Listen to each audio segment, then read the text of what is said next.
Hey fam, it's Mr. U. Hope you guys are doing fantastic today. I miss you guys. I haven't talked to you in several days, and I want to reach out to you and just share a few things to hopefully encourage you as I encourage myself. I've been wrestling with a few things the past several days, and I just wanted to reach out to you guys and hopefully be an encouragement to you.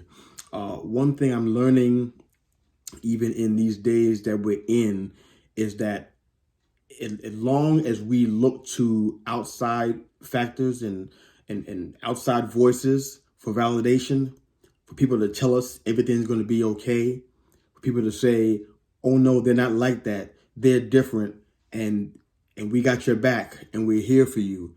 You know, we hear those things all the time, and they rarely ever result in anything tangible that we can see. Let me tell you something. I'm not saying don't have friends and connections and networks. I'm not saying don't listen to the news and read the newspaper and watch television. I'm not telling you to do any of those things. But what I am saying is that we have to have a purpose that we have a hold of that goes deeper and goes beyond just us.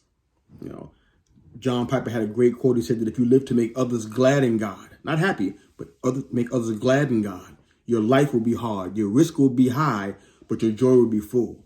Now, a lot of people who I speak to, and I speak to a lot of people every day and every week and every month, I sit down and have meetings and connect and coach a lot of people. And I hear this more often than not. Most people are willing to trade that full joy for easy life, for a less risky or risk-free life. They'll trade the joy in because they don't understand the importance of the joy. They don't think the joy really matters. I know a lot of folks that want to be happy. If I say, give me a list of 5 things you want in life, and they'll put happiness somewhere in there. They want to be happy. Joy is a little different than happiness. I'm going to explain real easily and real briefly why. Happiness depends on the circumstance or the situation that you're actually in at that moment. Joy is, I will call it everlasting. Joy continues no matter what your situation is like. There were times when my wife and I were homeless. We were actually homeless 3 times throughout the course of a 24-year marriage. So we're going for about one homeless plight every 8 years or so. We had joy the entire time. How is that possible? Because we were tapping into a purpose that was higher than us, a purpose that was bigger than us.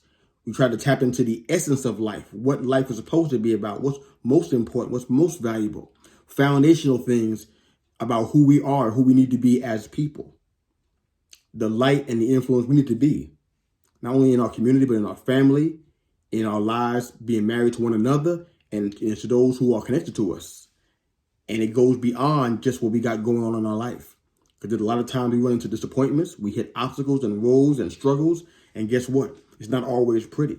Even this year, well, I should say in 2020, you know, I lost people that I cared about to COVID. I lost people that were in relationship with me that just decided, you know what, they didn't want to be in relationship with me anymore. You know, I lost a lot of things, and I still had joy throughout. It's only because of who Jesus was in my life. It wasn't because of anything I did. It wasn't because of a book that I read. It wasn't because of what I saw on television that encouraged me. It was just because of Jesus living inside of me, encouraging me, inspiring me every day to keep going forward and to keep on being the light that I know I'm supposed to be. At the end of the day, I couldn't trade in that full joy for an easy life, for a life without risk. You know, I see a lot more and more every day. And when I talk to folks, when I talk to people, I sit down and talk to people, I see that people are more concerned with saving their life rather than losing it. They want to live on full. You know, I don't know about you, but let's use your automobile as an example. Are you more comfortable with your car sitting in the driveway with a full tank of gas? Or are you more fulfilled with your car, with your gas tank being on E because you've driven so many places, touched so many lives, reached so many people, been an influence? A lot of people, figuratively speaking, their car sits in the driveway on full every day, every week, every month, every year. They rarely go anywhere. They rarely travel. They rarely live. They rarely function. They're rarely effective. Their car just sits in the driveway. They got a full tank of gas, so they can go.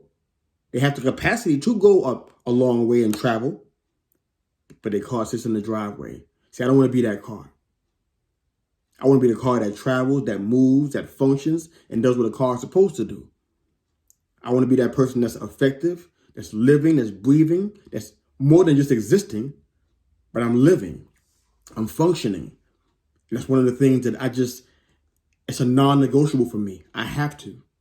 So with all of this disappointments in life, all the struggles and the obstacles that we hit, don't give up. There's a gentleman named Napoleon Hill. He has a great quote. He says that failure is a trickster. And failure takes great delight in tripping you up right when success is almost within reach. Kind of reminds me of Charlie Brown and Lucy from the Peanuts cartoons. Charlie Brown is determined to kick this ball. A lot of people might say, you know what, Charlie Brown, you're crazy for continuing to keep trying to do this. You know what's going to happen. Everybody that's watching this cartoon knows without a doubt that Lucy is not going to allow Charlie Brown to kick this ball. So Charlie gears up, gets his feet set, and gets his eyes on the ball, points that toe out, and races toward the ball. And just at the very last minute, failure, pulls that ball away. Charlie Brown go up in the air and hits the ground. That's what failure does to us. I read a study on 500 successful people, and every one of them to a man said the same thing. They can trace their success back to one specific point in their career, in their goals, in their efforts, where they were getting ready to quit, where they had so many letdowns, so much broken trust, so many disappointments, and they were getting ready to just give up right there and say, you know what? The invention is not going to get made. This company is not going to be built. This plan is not going to be executed. But they said, I'm going to keep going. And on the other side of that obstacle, that letdown, disappointment, they found the success that they have right now, and they've been riding it ever since. They've been walking in the influence and the wealth and the success of organization, of invention, of innovation, of creativity, all because they didn't quit. So I just want to encourage you guys. You're probably in dark clouds right now with rain falling on your head, but at the other end of this rainstorm, this torrential downpour, on the other side of this is blue skies and sun. Don't give up. Don't quit. These 500 successful people, they didn't do that, and it's a pattern for us right now. So don't quit. Do not give up. Understand this. We have to look at the way we look at losses differently. There's a lot of things lately that have not been encouraging. People who have been dishonest, to be flat out, to be honest. People who have said, you know what? This is what I want in life. I know this is the answer to my need. This is going to help my family. This is going to help generations after me. And they don't show honesty to me. But that's not the part that bothers me. The part that bothers me is they're not honest themselves. So I can't help but say this again. We should never lie to our parents. We should never lie to our pastors or our mentors or people who are coaching us. We shouldn't lie to our employers. And we definitely shouldn't lie to God. But it's really tragic and equally as bad when we lie to ourselves. When we tell ourselves, you know what? This is what I want, but you really don't want that.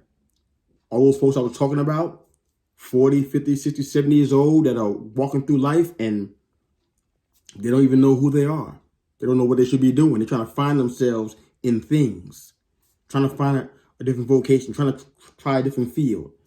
Their field of study changes so often. They're constantly changing majors. They're going back to school to pick up a trade so they can get a job because they don't really know what they want to be doing. They don't really know who they are at the essence, at the core. They don't know who they are. That's what we're dealing with. That's the struggle that's taking place around us. It may be happening in you. I just want to encourage you guys. There's more to us than what we're seeing. And part of the time, that's because we have the wrong set of glasses on. It's time to change our view, change what we look at ourselves, change what we feed ourselves, change what we read, change what we listen to, change who we hang around. Oh yeah. Change those social circles. We have to do that. It's going to be the key to finding our purpose and finding ourselves in the process, so we can be at full all we're supposed to be and who we're supposed to be. You encouraged? You sure? I hope you are. I'm encouraged this morning. I'm encouraged for you guys. I'm encouraged for myself.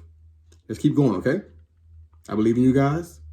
As always, get back in the game. Don't quit. Don't give up. I'm your coach. Have a great day. Talk to you soon.